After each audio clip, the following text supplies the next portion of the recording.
Hovedløst spisning. Hvad er det for noget? Mange af mine klienter har døjet med det, og jeg er ret sikker på, at du har oplevet det i ny og næ. Du kender det godt. Blodsukkeret er nede, du er mega sulten, det er direkte ud i køleskabet, det er direkte ud i skuffen fyldt med snacks, og du pisser hammerende ligeglad med, hvor meget du indtager. Det er de øjeblikke, vi kalder for hovedløst spisning. Og her får du 3 rigtig gode råd til, hvordan du kan undgå det. Nummer 1.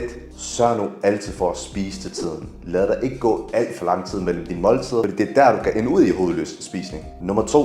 Spis fiberrigt, spis proteinrigt, noget der holder dig mæt i rigtig lang tid, noget der indeholder noget nærings- og mæthedsværdi. Og nummer 3, jeg kunne også bare sige, drik mere væske, men jeg vil gerne give dig et andet råd, et mere mentalt godt råd. Så prøv så godt du overhovedet kan, tænk på, hvilken konsekvens det har på den anden side af den her hovedløse spisning, fordi du kommer ikke til at have det særlig godt efter. Du kommer til at være oppustet, du kommer til at have lidt dårlig samvittighed, du ved alle de her ting, du gør det alligevel, men prøv op til episoden og indse de her ting.